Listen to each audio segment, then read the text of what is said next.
Hello, everyone. This is y'all's lovely Vice President, Edward Tahmizian. Y'all know me for my published paper on the origin of evil and theistic determinism. And lately, I received the Editor's Choice Award for my amazing kiosk article that John W. Loftus reposted. And today, I'm going to be interviewing the very excellent Melanie Trecek-King. And she has a YouTube channel called Thinking is Power, where she talks about the issues with various fallacies and how to know if your belief is true or not. She's a very interesting individual, so that's why I wanted to interview her today. And she's going to talk about her book coming up. So why don't you tell us about you, brief background on your educational credentials, and tell us about your book. Ah, well, it's nice to meet you, first of all. Thank you for having me on.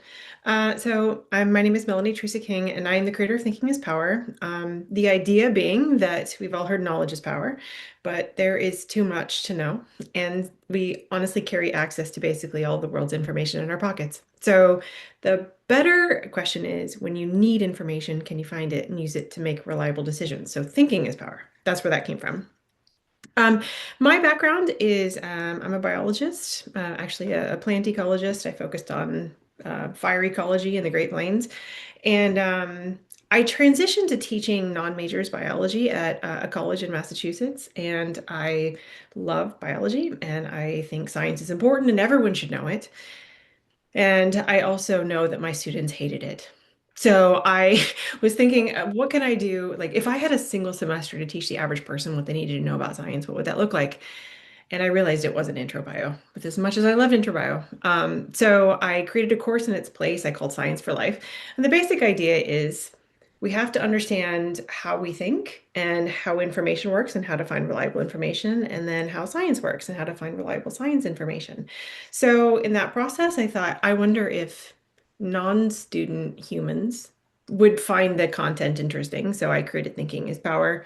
And then that led me to write a book. So it's called A Field Guide to Spotting Misinformation: How to Survive and Thrive in the Digital Age. It's coming out this summer. I'm super excited. It uses what I've done in the classroom in the book. What I realized with teaching students was that we often start science classes with the scientific method and then go into everything that we know from science, and that's interesting, don't get me wrong. But why do we need science at all? Right? Like, why isn't I saw it so I know it's real? Or I tried it so I feel better? Why isn't that sufficient evidence? And so I start now with helping students understand what they believe and why, and the limits of their knowledge and perception and memory and biases and so on. I help them understand themselves. And then we get to science, because science is the answer to that problem. But if you don't understand the problem, it's difficult to understand the solution.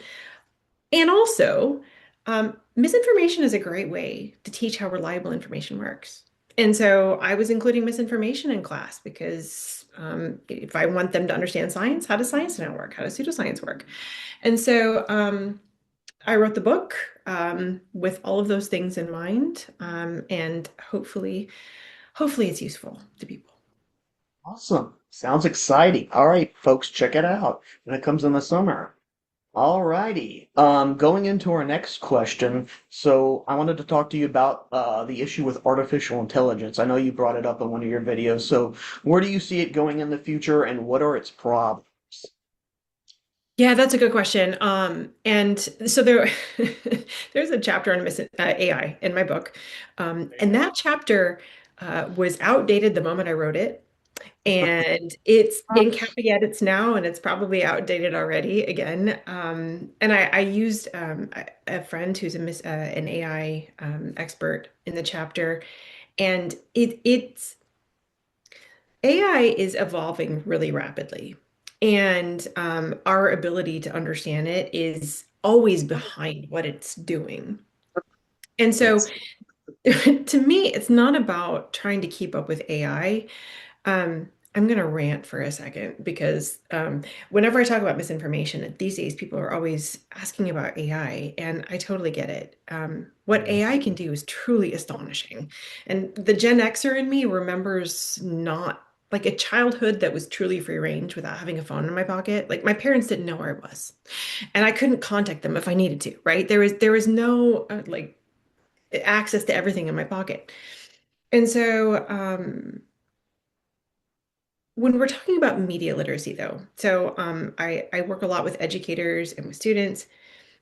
We don't teach reliable, let me say that again. We don't teach students how to understand the media ecosystem we had 20 years ago.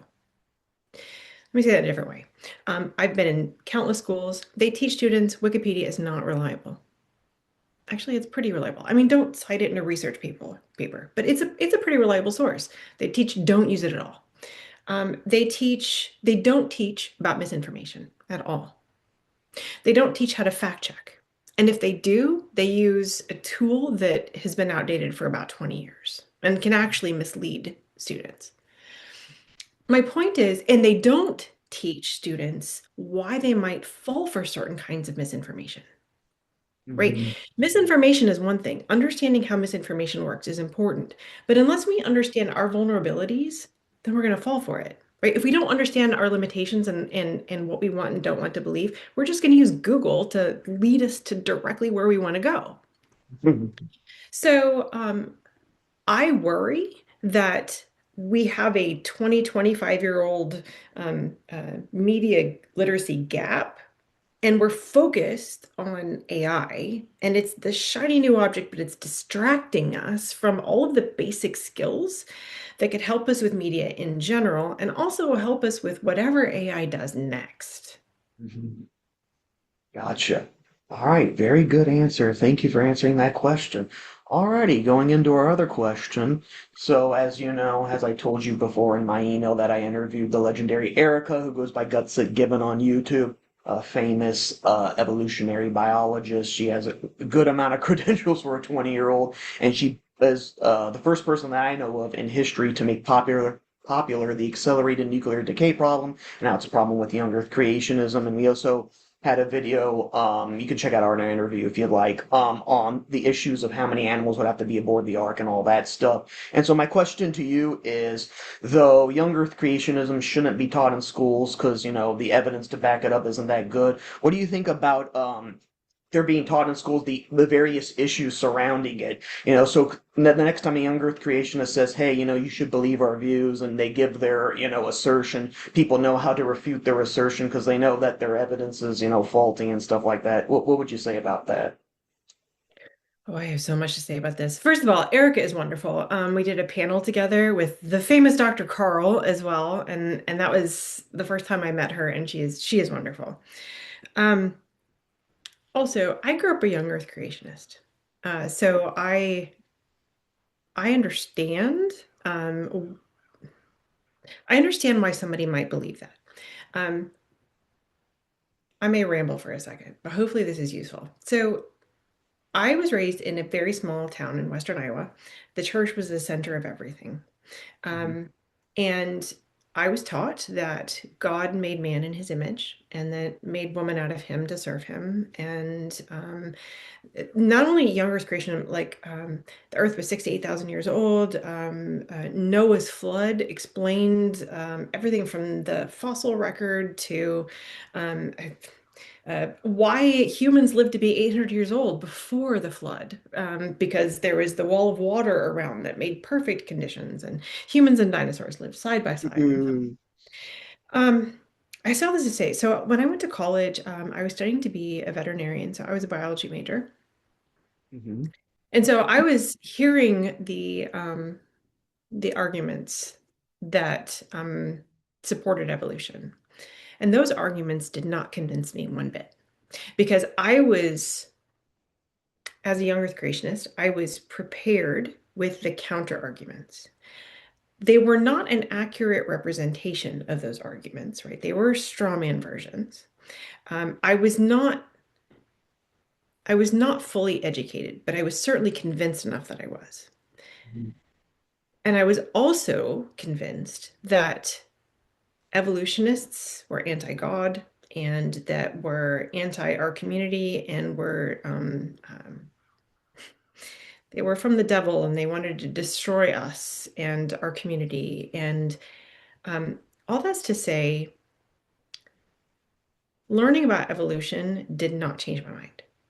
What changed my mind was I was in World Civilization 1, so ancient World Civ, and the professor was talking about the different kinds of um, river civilizations, ancient river civilizations, and the kinds of gods that they had created that were a reflection of the environmental conditions, like those with lots of floods and catastrophes and so on had wrathful gods, whereas those with stable conditions had peaceful gods. And I remember it happened in a class period. I was sitting in class, I remember like grabbing the desk and like this mushroom cloud going over my head. Mhm.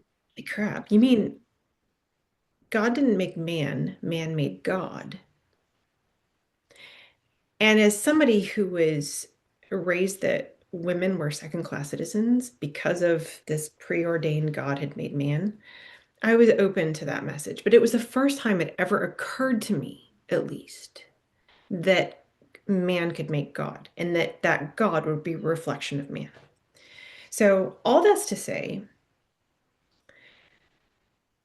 young Earth creationism and denial of evolution are um, an anti-science position that I face a lot now. Not a lot. I'm in Massachusetts, so less than I used to when I was in Nebraska. Um, but my students come in with these ideas. I could give them all of the evidence for evolution until the end of time, and it would not change their mind because it's not about that evidence. There's something underlying it. So, this process of learning about misinformation and understanding its patterns and our vulnerabilities has really taught me that if we want to help people who hold misinformed views, it's important to understand where those views come from. So, when you ask about should young Earth creationism be included in class, like as a biologist, I would say I would not actually include that in class. However, with caveats. I do think it's important to include misinformation in class. As I already said, misinformation is a great way to teach how reliable information works. But you can't go there first. I use what I call a training wheels approach. So in my class, I joke that students are captive for 4 months. They have to stay with me during that period of time. Like it's not like online where you see something instantaneously. I get to start, break them down, and build them back up again. Um, And I don't start with young Earth creation. I don't start with vaccines. I don't start with climate change. Those kinds of things would trigger, provoke defensiveness, and turn them off. So what I do instead is I start with issues that aren't triggering.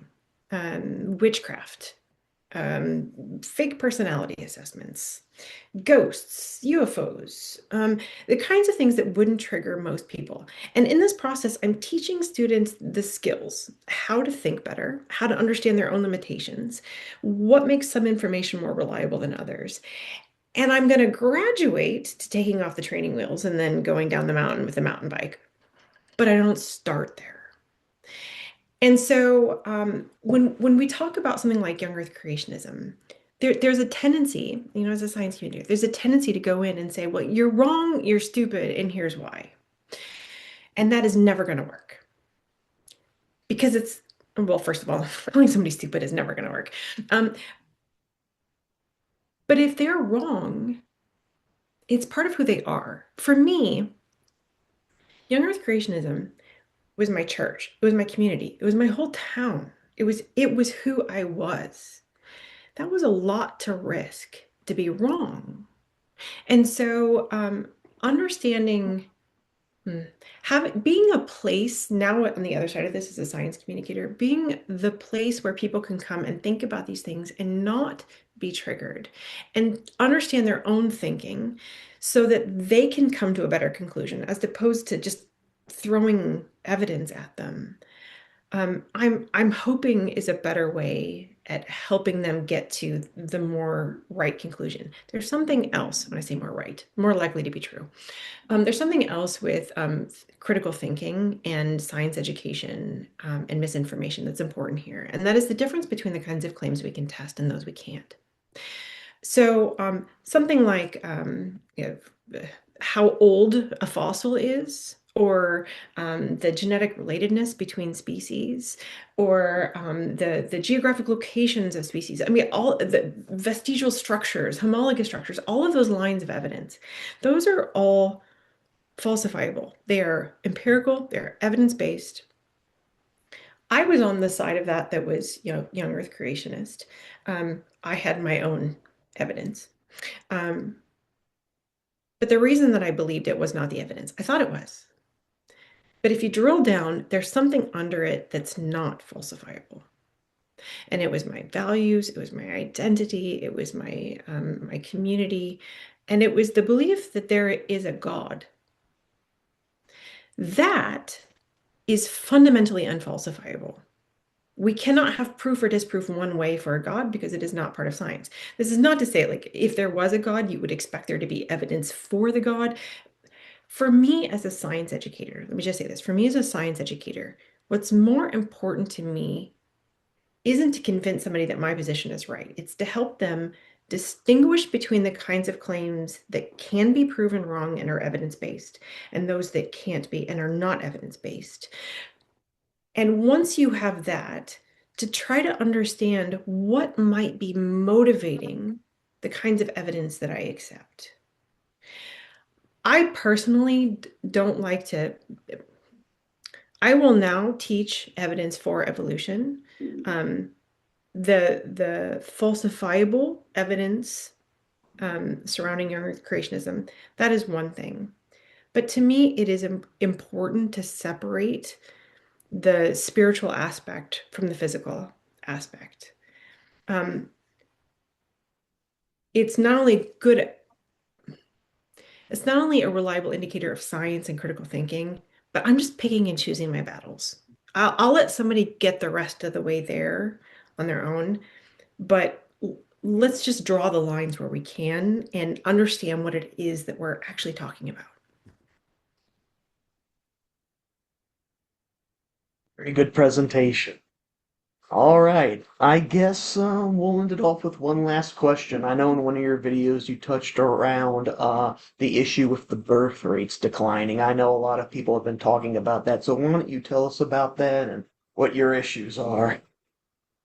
Oh, that's an interesting question. There's been a lot of talk about birth rates falling and like it's an existential crisis kind of thing. And oh, this is a big question. This is a fun one. Okay. In general, birth rates tend to fall as countries develop. So there's something called the demographic transition, which is the transition from high birth and high death rates to low birth and low death rates. The problem, so meaning like if you were in a pre-industrial country, people tend to die young and they tend to have lots of babies. But because they die young and have lots of babies, that evens out and the population doesn't grow.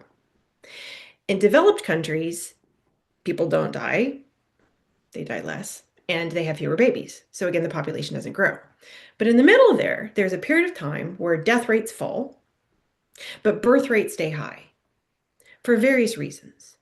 So sometimes those reasons are economic, sometimes they're social or cultural, sometimes they are just a lag time where people, like there's a cultural, we're used to having lots of babies and we haven't gotten there yet. So what we want to do in the process of development is reduce that period of time between having the high birth rates and low death rates. We want to close this gap. Now, though, in developed countries, there is a almost post-industrial stage where birth rates go really low to the point where the population declines. And this is a new phenomenon. Humans are an interesting species because we're the only one that we know of that is able to actually plan their own fertility. But the biggest factor turns out to be the rights and choices that you give women. Meaning, if you allow women to choose what they want to do with their life, they don't have lots of babies. For example, my grandmother, let me see, back one step. My great grandmother had 17 children. Okay, this was rural Iowa.